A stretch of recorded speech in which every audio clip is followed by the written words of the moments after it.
1er novembre 2025. Peuple d'Afrique, recevez nos salutations. Nous avons vu à la une de certains médias africains ou des médias souvent qui se disent même des médias panafricains, à tort ou à raison, s'il s'agit de cas d'erreur ou si c'est fait sciemment. Cas d'erreur parce que souvent ces médias manquent d'informations. Je ne sais pas auprès de qui ces médias africains, des gens qui disent vouloir défendre aujourd'hui le combat panafricain porté par les pays de l'Est, auprès de qui ces gens tirent leurs informations. Certains de nos collègues, je ne comprends pas. Il y a tellement de Maliens qui sont bien imprégnés de la situation et qui peuvent très bien renseigner. Il n'y a pas que des Maliens, il y a des Burkinabés, il y a des Nigériens qui sont bien imprégnés parce que faisons beaucoup attention au narratif des impérialistes. Parce que ce que je vis et ce que je constate. Peut-être sur l'un de ces médias, j'ai vu titrer l'offensive du Génim au Mali. Et ils ont fait un débat là-dessus. Mais il n'y a pas d'offensive du Génim au Mali. Ah non. Ça, c'est le narratif des Jeunes Afrique, des RFI, de France 24. C'est pourquoi je dis, est-ce un cas d'erreur ou bien c'est fait exprès? Bon, moi je pense, j'ose croire qu'il s'agit vraiment d'un cas d'erreur. Il n'y a pas d'offensive de Génim. Offensive dans les jargons militaires, quand on parle d'offensive, il s'agit des opérations militaires visant à prendre les positions ennemies, à déloger l'ennemi, visant à avancer, visant à faire quelque chose. Il n'y a pas de telle initiative. Génim, qui est une organisation de 4 groupes terror, coiffés par des Maliens, dont Iyad Gali qui se trouve en territoire algérien, Amadou Koufa qui se trouve en territoire mauritanien. Les 2 autres chefs du Génim, il s'agit de Youssef Obeida, un Algérien, et puis Mokhtar Bel Mokhtar, un Algérien. Bien. Maintenant, dire offensive du Génim, ça n'a pas existé au Mali. Ni à Kidal, ni à Tessalit, ni à Aguelog, ni à Gao, ni à Tombouctou, ni à Kaï, ni à Yelemane, ni à Djema. Nulle part vous allez voir des terreaux dire qu'ils vont prendre des positions militaires des forces armées du Mali. Ça n'existe pas. Ils évitent même tout contact frontal avec les forces armées du Mali. Mais pendant tous ces temps, tout ce qu'ils faisaient, c'est essayer d'attaquer par surprise certains postes de sécurité de l'armée malienne. Mais dire qu'il y a véritable assaut contre des positions de défense et de sécurité du Mali, dire qu'ils contrôlent tel endroit en territoire malien et qu'aujourd'hui, nous, nos militaires ne peuvent pas mettre pied, ce n'est pas vrai. Il n'y a pas des endroits comme ça qui existent. Donc c'est une erreur. Une erreur, je pense, c'est dû au manque d'informations de la part de certains frères africains. Il n'y a pas d'offensive des terreaux franco-algériens du Génim en territoire malien. Au contraire, vous pouvez parler d'offensive de l'armée malienne, parce que l'armée malienne a libéré toutes les villes qui étaient sous l'emprise de ces terroristes depuis le départ de Barkhane. Ça, c'est important à dire et à préciser. Depuis le départ de Barkhane, l'armée malienne a neutralisé beaucoup de chefs terreaux. Depuis le départ de Barkhane, l'armée malienne a détruit beaucoup de bases de terreaux. Bon, je ne vois pas en quoi vous allez dire qu'il y a une offensive de Génim. Génim se cache.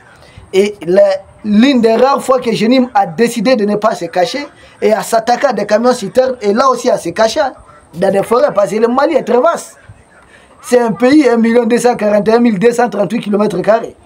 Et là aussi, à ce niveau, Génim, en essayant de tendre l'embuscade depuis l'arrivée du président Assimi Goïta au pouvoir, jamais les terreaux du Génim n'ont perdu autant d'hommes que depuis cette histoire de crise de carburant. Parce qu'ils sont obligés de s'exposer au bord des routes, même s'ils essaient de se cacher. Ils sont neutralisés, même si c'est la nuit. Les forces armées du Mali les neutralisent régulièrement. Donc cette histoire de carburant est devenue un couteau à double tranchant contre les terreaux. Ça fait souffrir d'une part la population malienne, mais de l'autre côté, les terreaux manquent de carburant. Et vous allez voir la zone d'opération, c'est tout proche de la frontière ivoirienne, mauritanienne et puis autres. Ils ne peuvent plus opérer à l'intérieur, dans la profondeur stratégique du Mali. Donc nous constatons, depuis l'intérieur du Mali, comment on va dire, une descente, une décadence même des opérations des terreaux du Génim. Ils peuvent maintenant faire 10 jours sans faire une seule opération. Les quelques rares opérations, c'est contre des cibles civiles, des camions citernes ou des bis qui transportent des civils. Par endroit, ils peuvent se dire, ok, essayer de vérifier ça, contrôler ça, et même ça, généralement, juste après, les femmes arrivent et puis ils sont neutralisés. Donc, cette histoire de carburant, c'est devenu un appât contre les terreaux du Génim, parce qu'ils sont obligés aujourd'hui de s'exposer. Nous l'avions dit. Et quand on nous parle d'offensive, je me demande, il faut qu'on nous dise c'est quoi l'offensive du Génim. Mais des Africains sont tombés dans le piège des narratifs des pays impérialistes. Militairement, nous les détruisons, nous sommes en train de les écraser. Dans ce qui s'est passé dans la forêt de Baoulé, ils ont essayé une embuscade contre un convoi de camions citernes. Tous les camions citernes sont arrivés à bon terme. Et le convoi a été escorté par les forces spéciales du Mali. Et à ce niveau, tous les terreaux qui sont attaqués presque ont perdu la vie. Et en témoigne le cousin d'Iyad Agali qui a été blessé et puis qui est mort au combat. D'autres chefs terreaux du FLA. Vous savez, FLA n'a rien à voir avec le Génim en tant que tel. FLA, c'est les terreaux qui disent revendiquer une partie du territoire malien, demander l'indépendance sur les 2 tiers du territoire malien. Des gens qui étaient liés autrefois avec certains gouvernements du Mali qui ont dit négocier en position de faiblesse parce qu'on a fait appeler l'accord d'Alger. Normalement, le FLA n'est pas censé, les terreaux du FLA ne sont pas censés opérer aussi du Mali, aux alentours de Bamako. Et c'est uniquement la partie nord du Mali, nord-est du Mali. Mais les voir aujourd'hui au sud, pas qu'au sud du Mali, même au sud de Bamako, ça montre tout simplement que les terreaux du FLA du Génim, en manque d'hommes, sont obligés de constituer un front commun pour tendre des embuscades. Donc il manque même des hommes pour tendre les embuscades aux forces de défense et de sécurité du Mali. Et là, beaucoup de chefs terreaux du FLA ont perdu leur vie. Et d'après les informations que nous disposons, entre eux et là-bas, les chefs du FLA, ça fait beaucoup de bruit. Ils crient souvent à une trahison de la part du Génim, mais autres, entre eux, ça ne va pas. Donc, quand vous parlez d'offensive du Génim contre le Mali, je n'ai pas compris. Nous avons essayé de regarder à gauche, à droite. Non, nous, ce que nous voyons, les terreaux du Génim manquent d'hommes. Ils sont en train de vouloir recruter par force certains civils. Les terreaux du Génim manquent de moyens. Ils sont obligés maintenant de vouloir racketter des populations dans certaines zones rurales. Ils ne ciblent que des civils, pas l'armée. Or, on parle d'offensive dans le cadre d'une guerre quand c'est destiné à l'autre armée, l'armée qui est en face. Non, ils évitent l'armée malienne. C'est l'armée malienne qui est en train d'aller les chercher jusqu'à dans leur retranchement. Et tout ce qu'ils osent faire aujourd'hui, les camions citernes, peut-être un paysan dans son champ, peut-être un bis qui est en train de, voilà, un bis sur un tronçon de voyage, quelque chose comme ça. Mais pas de cibles militaires. Même les attaques kamikazes, là, tout ça c'est fini, c'est derrière nous. Même les camions citernes aujourd'hui, ils peinent. Parce que c'est le général Famouké Kamara à la tête de l'opération spéciale Fougakene. Donc je ne vois pas de quoi les gens peuvent parler d'une offensive du Génim, c'est faire les jets des médias propagande de la France. Dites-leur, ils connaissent la vérité sur le terrain. Si vous voyez que Donald Trump et autres là commencent à se remuer de gauche à droite, mais ils savent ce qui se passe. Ils connaissent la réalité du terrain, ils sont mieux informés. Si vous voyez que l'oncle Sam essaie de vouloir intervenir directement d'une manière ou d'une autre, voilà.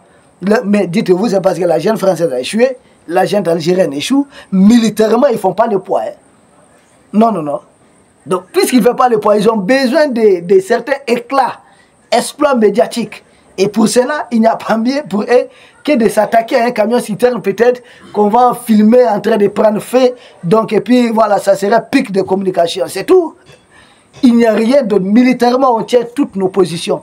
J'ai même entendu certains d'entre eux dire que Bamako est en train d'être encerclé. J'ai dit, quel Bamako? Quel Bamako? Mais nos militaires cherchent à patrouiller. Pour les chercher, ils fuient. Ils reviennent quand ils savent que la patrouille n'est plus là pour essayer de s'attaquer aux civils et puis médiatiser ça, envoyer ça à leurs parents qui se trouvent en France, en Algérie, pour essayer maintenant de médiatiser. Il n'y a... Il n'y a pas d'offensive du génie au Mali. Ça n'existe pas. Encercler quel Bamako? Encercler quelle grande ville? C'est pas encercler. Encercler une ville, c'est quoi? C'est tenir militairement une position. On sait qu'un tel se trouve sur la position C de l'axe comme ça. Un tel se trouve sur la position Z de l'axe comme ça. Et que militairement, on est incapable d'aller les déloger, de rompre ces blocus. C'est qu'aujourd'hui, le président Poutine est en train de faire avec Pokrovsk et Kupiansk. C'est ce qu'on appelle un encerclement, en fait. Il faut qu'ils en parlent.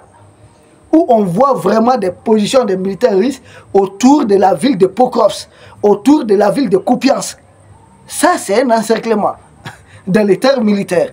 Mais pas quand je viens, je lance un coup de pierre et puis je fuis, je m'efface.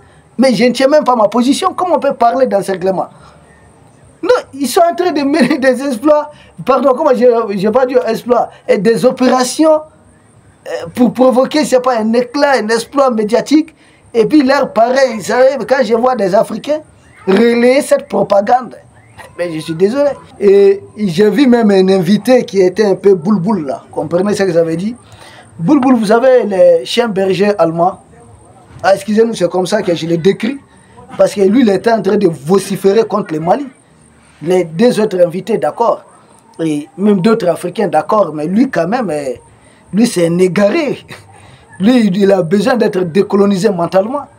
Il dit que depuis le départ de Barkhane, ça ne va pas, la situation s'est empirée. J'ai dit, mais tu n'as pas honte de mentir. Depuis le départ de Barkhane, le Mali a récupéré en termes de superficie plus de la moitié presque de notre territoire. Et quand tu dis que c'est la situation en train d'empirer, je dis, mais où ça? Dans ce qu'on t'a mis dans la tête. Quand Barkhane était là, est-ce que le Mali contrôlait Kidal? Quand Barkhane était là, est-ce que le Mali contrôlait Ber? On contrôlait Tessalit, on contrôlait Aguelog, même Bourem. Nous ne contrôlons aucune de ces localités. Il a fallu le départ de Barkhane pour que le Mali puisse contrôler toutes ces localités jusqu'à Inafarak. Vous ne connaissez rien du Mali. On dit à un tel monsieur cite les noms de 3 villes au nord, ou bien 5 villes au nord du Mali, il ne connaît pas. Excluant Gao, Tombouctou et Kidal. Cite 3 autres villes du nord du Mali, il ne connaît rien. Je peux te citer presque toutes les villes qui se trouvent là-bas. Il s'agit de notre pays. Comment tu peux dire que la situation s'est empirée depuis le départ de Barkhane? C'est ce que les Français veulent faire croire aux gens. Mais ce n'est pas la réalité. Depuis le départ de Barkhane, nous, on a récupéré toutes les villes qui échappaient au contrôle de l'autorité centrale du Mali. C'est ça la vérité, c'est ça la vraie information. Depuis le départ de Barkhane, les terreaux ont perdu en tout. Ils sont obligés aujourd'hui de doter les terreaux des drones pour même essayer d'éviter tout contact avec les forces armées du Mali. Mais en quoi vous dites que la situation s'est empirée? Non, ils ont renforcé leur soutien. Vous avez Zelensky qui dit qu'ils sont disposés à vendre leur matériel à d'autres pays. Il s'agit de quel pays? C'est tout seulement contre nous, contre les pays africains. Et quand je vois un Africain qui dit la situation s'est empirée, où ça? Dans ta tête? Sinon, si c'est sur le terrain là, nous on contrôle aujourd'hui plus de villes qu'on contrôlait sous Barkhane. Si c'est sur le terrain, aujourd'hui nous avons plus de matériel de guerre, plus que quand Barkhane était là. On n'avait même pas d'avion de combat. Aujourd'hui, en Afrique de l'Ouest, il y a quel pays qui a autant de vecteurs aériens comme le Mali? Mais attendez, mais soyons sérieux. Comment tu peux dire la situation s'est empirée? En termes de blindés, vous voulez quelque chose? Attendez, mais vous êtes sérieux? Que la situation s'est empirée depuis le départ de Barkhane, ça c'est ce qu'on vous a mis dans la tête. Depuis le départ de Barkhane, nous savons que notre armée monte en puissance. Mais vous n'avez pas vu la dernière fois de l'indépendance. Il n'y a pas de contact direct entre nos militaires et puis ces terreaux. Les terreaux nous évitent. Ils veulent attaquer par surprise. Ils ne tiennent pas une position c'est-à-dire géographique précise. Dire que les terreaux occupent cet endroit et que les militaires ne peuvent pas venir. Ce n'est pas vrai. Si on vous dit qu'ils sont dans telle zone rurale, dès qu'ils sont informés que l'armée arrive, ils déguerpissent. Ils fuient, ils prennent la tangente. C'est ça la vérité en fait. Ils fuient l'armée malienne. Ils évitent et ils s'attaquent aux civils. Et c'est ce qu'ils essaient de filmer, envoyer ça à Wassim Nasr, envoyer ça à Serge Daniel, envoyer ça à d'autres et puis ils font la propagande. Et malheureusement, certains qui se disent analystes africains, qui ont leur tête bourrée des narratifs de Jeune Afrique, de France 24, de RFI, de LCI, de TFM. Mais je suis désolé pour vous. Comment vous pouvez vous dire être prêt pour le combat de la libération de l'Afrique sur les flancs médiatiques et avoir comme source d'information Jeune Afrique, RFI, France 24, TV5. Mais attendez, vous êtes sérieux? Vous êtes vraiment sérieux? Demandez aux Maliens ce qui se passe sur le terrain. Crise de camion, c'est pourquoi? Je ne sais pas si ça date de camions citernes. Mais si ça veut dire que militairement on ne tient pas la situation. Mais pourquoi on escorte jusqu'à 300 camions citernes sans égratigner? C'est moi qui ne font pas le poids. Ils ont attaqué des camions citernes avant qu'on mette en place certains dispositifs. Je n'ai pas dit qu'ils n'auront pas attaqué des camions citernes, il s'agit des actes terroristes. Je n'ai pas dit, mais dire qu'ils vont pouvoir faire échouer le Mali, non. Et ils ont fait tout ça, les gens connaissent pourquoi ils sont mis à attaquer des camions citernes. Et c'est l'autre, l'un de leurs journalistes, M. Glaser, qui est venu confirmer tout ce que nous avions à dire. Qu'est-ce qu'il a dit, M. Glaser? Il dit qu'ils font ça pour espérer soulever des populations à l'intérieur de Bamako et pour peut-être retourner les populations contre le pouvoir en place et aboutir à ce qu'ils appellent un coup d'État. Un coup d'État pour amener qui au pouvoir un homme de la France et qui va alors accepter de vendre le Mali à la France, vendre le nord du Mali à l'Algérie. Mais non, les populations du Mali ont compris. Nous avons dit ici, c'est ça, comme l'a dit notre Premier ministre, même si c'est avec une cuillère, nous irons chercher notre carburant. Et les populations du Mali ont compris, c'est pourquoi nos chauffeurs, certains se portent volontaires pour aller chercher le carburant. C'est tout. Le reste là, c'est de la propagande. Peuple d'Afrique, nous vous remercions. Nous espérons vous retrouver demain pour un autre sujet au sommet de l'actualité. D'ici là, portez-vous bien. Merci beaucoup.